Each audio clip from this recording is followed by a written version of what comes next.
Cerita akan berfokus pada seorang guru sekolah dasar bernama Anna, yang kala itu tak sengaja mendapati salah satu muridnya yang bernama Jack sedang diganggu oleh kedua teman sekelasnya. Setelah dua bocah pengganggu itu pergi, Jack menunjukkan beberapa anak ayam, yang salah satunya, ya, katanya sudah mati. Tapi Anna langsung mengambilnya dan mengatakan bahwa anak ayam itu jelas-jelas masih hidup. Tak lama setelah Jack pergi, Anna terlihat duduk sendirian sambil melamun, kemudian meminum obat penenang yang diresepkan oleh dokternya. Sehingga bisa disimpulkan bahwa Anna sedang dalam kondisi tertentu yang membuatnya mudah stres, panik, dan rasa cemas berlebihan akibat trauma masa lalu yang pernah dialaminya. Saat Anna sedang berjalan di lorong sekolah yang sepi, ia mengalami fenomena aneh ketika satu persatu lampu mati, disusul dengan pintu yang seperti biasa ujug-ujug terkunci. Ya, ketika Jack menyalakan lampunya, Anna baru sadar jika yang barusan hanya halusinasinya saja, sehingga ia segera keluar untuk masuk ke dalam mobilnya. Ketika Jack meminta ikut nebeng, Anna dengan berat hati menolaknya karena ia tidak akan langsung pulang ke rumah, melainkan akan pergi ke rumah duka untuk menghadiri upacara pemakaman mantan dosennya. Dan kurang etis rasanya jika harus mengajak anak kecil ke tempat seperti itu. Setibanya Anna di rumah duka, kita akan diperkenalkan dengan seorang pengurus jenazah sekaligus pengelola rumah duka ini sendiri yang bernama Elliot. Ketika Anna sedang memandangi jenazah mantan dosennya, Elliot terus memperhatikan Anna seolah ada sesuatu yang menarik dari dirinya. Selesai acara dan Anna akan masuk mobil, ia kembali mengalami serangan panik saat mencari kunci mobil yang ternyata ada di dalam tasnya, tanpa sadar jika Elliot masih terus memperhatikannya dari balik jendela atas. Tidak langsung pulang ke rumah, Anna langsung meluncur ke restoran untuk memenuhi janji makan malam dengan suaminya yang bernama Paul. Masih disebabkan oleh kondisi psikis dan mentalnya yang kurang sehat, Anna dan Paul pun harus bertengkar gara-gara hal sepele, yaitu terkait Anna yang selalu belanja online dengan sistem pembayaran COT. Paul sudah berulang kali memperingatkannya, tapi Anna terus melakukannya. Marah, Anna pun pulang sendirian meninggalkan Paul di restoran, di mana saat Anna menancap gas, ada sebuah mobil van berwarna putih yang terus mengklaksonnya, sehingga kehilangan konsentrasi dan entah separah apa kecelakaan mobil yang ia alami. Anna terlihat sudah terbaring kaku dengan kulit pucat terbaring di atas ranjang rumah duka dengan Elliot yang ada di sana. Ya, entah apa yang terjadi, Anna terlihat masih hidup, membuka mata, dan jelas berbicara. Namun, Elliot segera mengingatkan Anna tentang insiden semalam yang telah mengakibatkannya mengalami kematian. Karena Anna terus menyangkal kematiannya, Elliot pun langsung menunjukkan surat kematian Anna yang sudah ditandatangani oleh pihak rumah sakit, bahwa Anna dinyatakan sudah meninggal dunia sekitar 8 jam yang lalu. Saat Anna bertanya, "Aku mau diapain, Mas?" Elliot pun menjawab, "Kamu sedang aku persiapkan untuk upacara pemakamanmu yang akan dilangsungkan 3 hari lagi." Beralih ke Paul yang masih belum menyadari tentang kondisi Anna istrinya sekarang. Ia sempat menghubungi ponsel Anna yang ternyata ada pada Elliot. Ia sengaja tidak mengangkat telepon tersebut karena takut akan membuatnya panik dan membiarkan Paul untuk mencari tahu sendiri. Paul pun langsung pergi ke sekolah untuk mencari keberadaan Anna yang ternyata tidak ada di sana. Di mana saat Paul sedang mengobrol dengan salah satu guru, Jack terlihat memperhatikan dari kejauhan dan masih ingat tentang tempat yang terakhir kali Anna kunjungi, yaitu rumah duka milik Elliot. Tak menemukan Anna di sekolah, Paul pun pergi ke rumah ibu mertuanya kalau Anna ngambek dan sedang mengadu ke ibunya. Namun, jawaban sang ibu mertua benar-benar mengejutkan dan langsung membuat Paul meneteskan air matanya. Kembali ke rumah duka yang sampai detik ini kita semua mungkin akan dibuat bertanya-tanya. Apakah Anna beneran sudah mati atau masih hidup sih? Namun, ketika Elliot sedang menjahit luka di dahi Anna, ia sama sekali tidak merasakan rasa sakitnya. Yang berarti Anna mungkin sudah mati. Dan Elliot punya kelebihan khusus untuk dapat berbicara dengan arwah yang sudah mati. Tak berapa lama, si ibu pun mendatangi rumah duka untuk melihat kondisi jenazah Anna semata wayangnya. Beliau tampak sedih dan seolah tak percaya jika putrinya akan pergi meninggalkannya secepat ini. Beralih ke Jack yang sedang memotong koran berisi tentang kecelakaan mobil yang menewaskan anak guru sekolahnya. Di mana Jack ini ternyata memiliki ibu yang sepertinya mengalami gangguan mental. Itulah alasan kenapa Jack jarang sekali dijemput oleh ibunya sepulang sekolah. Kembali ke Anna yang kali ini mulai bisa menggerakkan tubuhnya. Entah beneran sudah mati atau memang masih hidup. Anna mulai memeriksa kondisi tubuhnya, sekaligus memastikan dirinya masih berada di dalam dunia. Sempat mencoba menggunakan telepon kabel tapi tidak aktif. Anna pun mengetuk-ngetuk pintu meminta tolong agar segera dikeluarkan. Di mana pada saat yang bersamaan Paul pun datang ke rumah duka dengan maksud untuk melihat wajah istrinya untuk yang terakhir kali. Namun, Elliot melarang Paul dengan alasan Anna masih belum siap untuk dilihat oleh siapapun. Tak lama setelah Paul pergi, Elliot pun masuk ke ruang jenazah dengan Anna yang tidak melakukan perlawanan. Yakin jika dirinya masih hidup. Anna pun beradu argumen dengan Elliot tentang semua ini yang hanya sekedar permainan saja. Sehingga Elliot dengan tegas kembali menjelaskan bahwa Anna hanya belum siap menerima kenyataan yang sudah terjadi.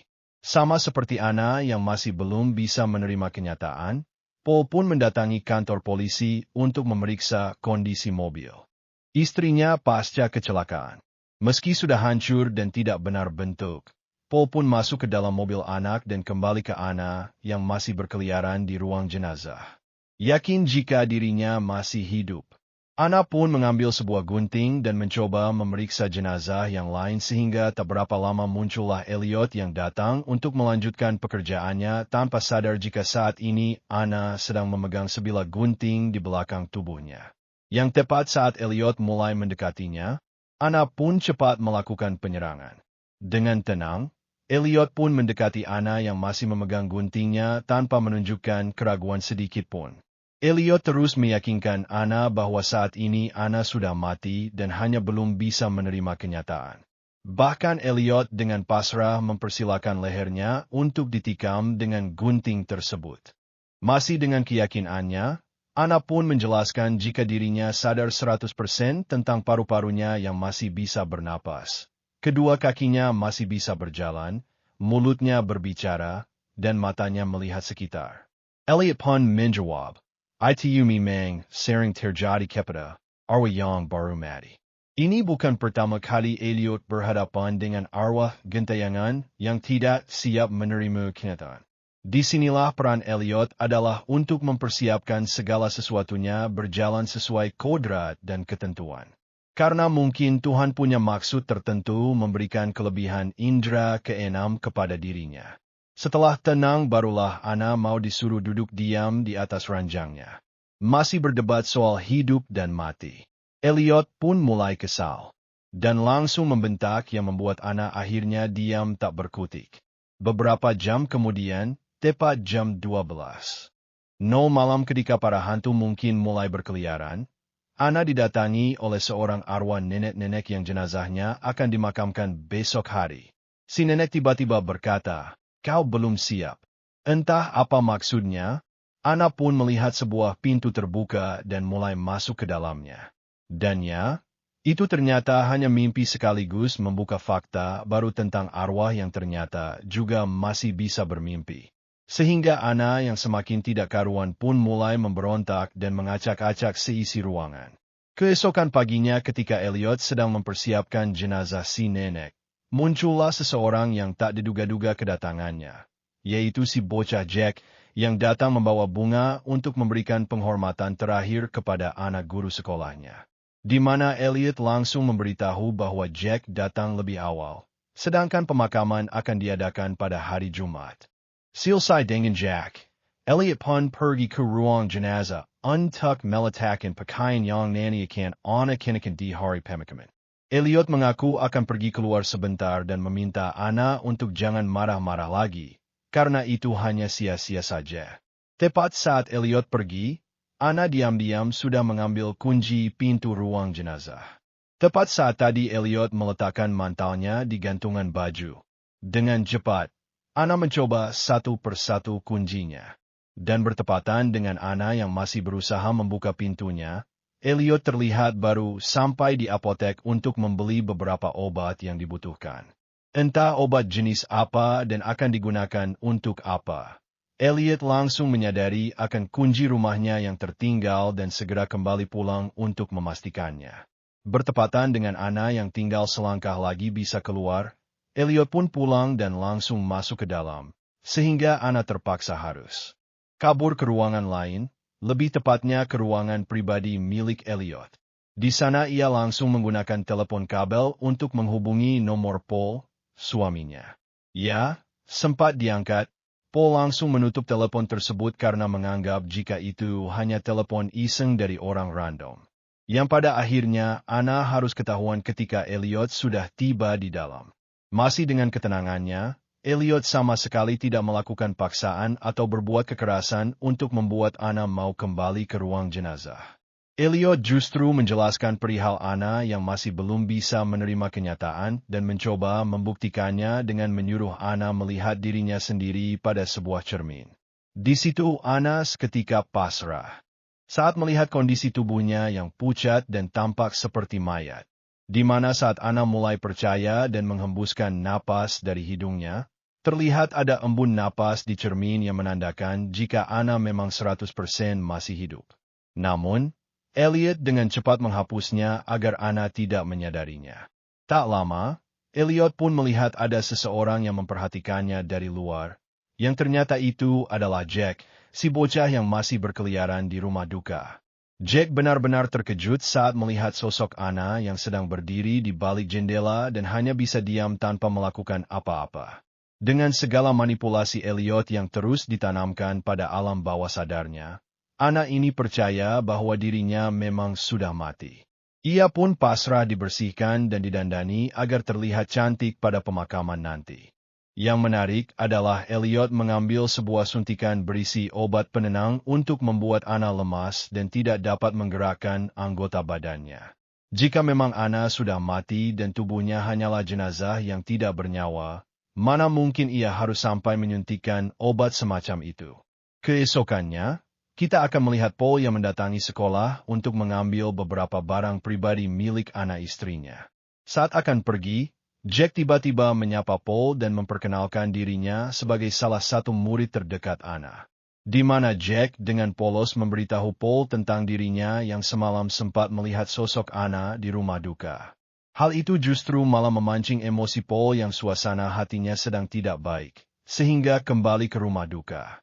Saat Elliot sedang menempelkan foto si nenek pada dinding koleksinya, yang ternyata sudah banyak jenazah yang ia foto dan tempel di sana. Tak lama muncullah seorang petugas polisi yang datang untuk melihat jenazah adiknya yang baru mengalami kecelakaan. Sehingga Elliot langsung pergi untuk mendampinginya. Di ruang jenazah yang sama dengan tempat Anna dibaringkan, Pak Polisi pun cukup terharu melihat adiknya yang harus pergi secepat ini. Bapak Polisi sempat melirik ke jenazah Anna yang sedang terbaring diam. Dan tiba-tiba, Pak Polisi tak sengaja melihat kepala Anna sudah berubah posisi. Sehingga dirasa ada sesuatu yang mencurigakan. Pak Polisi pun pura-pura minta waktu sebentar berdua dengan jenazah adiknya agar Elliot keluar dari ruangan tersebut. Setelah Elliot keluar, Pak Polisi pun dengan cepat memeriksa tubuh Anna untuk memastikan kecurigaannya. Tepat saat ia masih sedang melihat-lihat tubuh Anna dari ujung kepala sampai ujung kaki, muncullah Elliot yang tiba-tiba masuk ke dalam. Yang membuat Bapak Polisi malu sendiri karena takut dikira sedang menikmati pemandangan tubuh jenazah.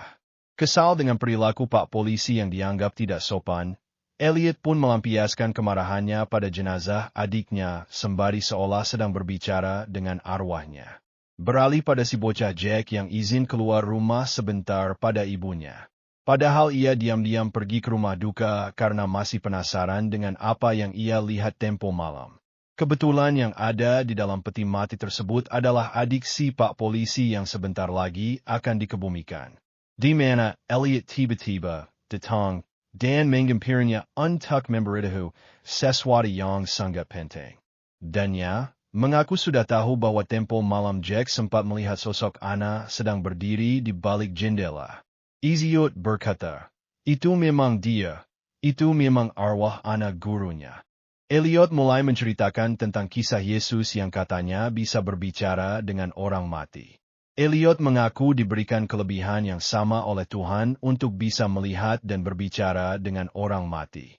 Yang berarti jika Jack melihat Anna pada malam itu, artinya mereka berdua sama-sama memiliki indera keenam. Sehingga dengan baik hati, Elliot bersedia untuk mengajari dan menajamkan kemampuan yang Jack miliki. Beralih ke Paul yang kepikiran dengan perkataan Jack soal Anna yang mungkin masih hidup. Paul pun dengan cepat meluncur ke rumah duka untuk memastikan hal tersebut. Berbeda dengan sebelumnya, kali ini Paul memaksa masuk dan pergi ke ruang jenazah. Namun, pintunya terkunci.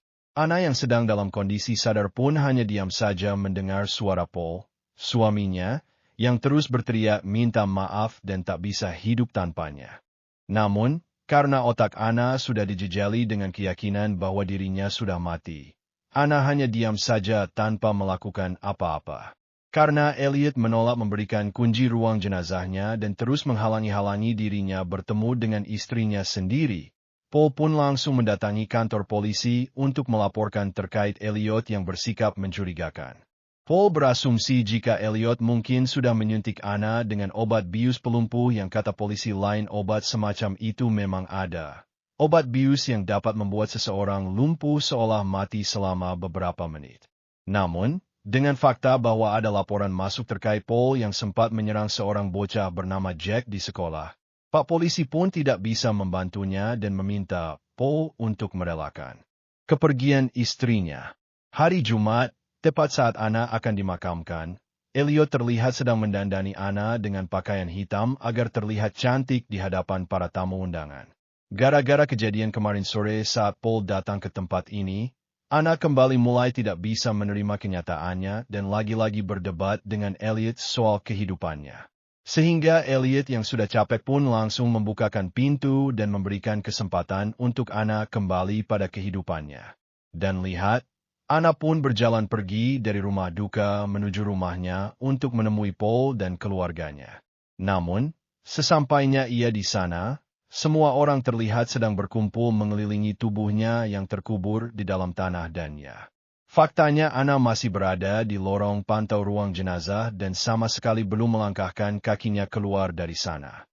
Entah karena trauma atau efek obat bius yang beberapa hari ini terus disuntikkan, Anna melihat kehidupan seperti mimpi buruk yang tidak layak untuk diperjuangkan sehingga ia memilih untuk percaya pada ucapan Elliot tentang dirinya yang mungkin sudah mati dan menolak kesempatan yang sudah diberikan.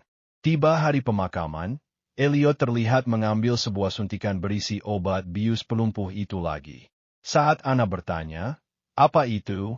Elliot menjawab bahwa itu adalah obat untuk membuat kulit Anna bercahaya dan tidak pucat agar orang-orang yang datang bisa melihat penampilan terbaik Anna sebelum nanti dikebumikan. Dan ya, Anna tak sengaja menghembuskan nafas pada cermin yang membuat ia akhirnya sadar bahwa dirinya masih hidup. Namun, semua sudah terlambat. Elliot sudah memberikan Anna kesempatan, namun tidak mengambilnya sehingga tiba acara pemakaman, semua orang terlihat hadir, termasuk Paul, yang juga sudah berdamai dengan dirinya sendiri. Selesai acara dan peti mati akan dikuburkan, Elliot terlihat sedang memasang foto Anna pada dinding yang semakin melengkapi koleksi foto-foto para korbannya. Untuk Anna, ia terlihat bersiuman dari efek obat bius yang tadi disuntikkan. Namun, semua sudah terlambat. Anna sudah keburu dikuburkan dan tak ada kesempatan kedua yang akan ia dapatkan. Di saat yang sama, Paul dan seluruh keluarga terlihat berkumpul untuk mengenang kepergian Anna. Elliot tidak hadir di sana untuk memberitahu Paul terkait Anna yang mungkin masih hidup. Dan tidak punya banyak waktu, Paul langsung tancap gas menuju ke kuburan tempat Anna dimakamkan. Akibat panik dan ngebut tidak karuan, Paul pun nyaris mengalami tabrakan. Dan ya, itu hanya bayangannya saja. Paul akhirnya berhasil sampai di kuburan tepat waktu dan dengan cepat menyelamatkan anak yang ternyata masih hidup. Dan disinilah Paul sekarang terbaring di atas ranjang di rumah duka milik Elliot. Faktanya, kecelakaan tadi adalah kenyataan. Yang bayangan justru adalah ketika Elliot sampai di pemakaman dan menggali kuburan Anna.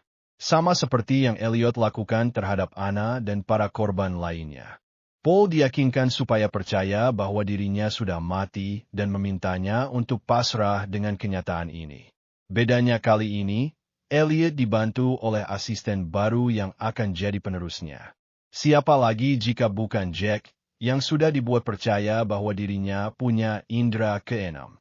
Berbeda dengan Anna dan korban lain, Elliot akan benar-benar membunuh Paul menggunakan batang besi panjang karena ia menyadari satu hal, bahwa Paul adalah tipikal orang keras kepala yang tidak akan mempan dengan manipulasi kata-kata. Damn it! Mungkin ada yang bertanya, si Anna sebenarnya udah mati apa belum sih? Si Elliot beneran punya indera keenam atau enggak? Baik. Mari saya jelaskan. Pertama, kecelakaan yang Anna alami adalah memang sudah direncanakan. Mobil van berwarna putih yang terus membunyikan klakson pada malam kecelakaan adalah mobil milik Elliot.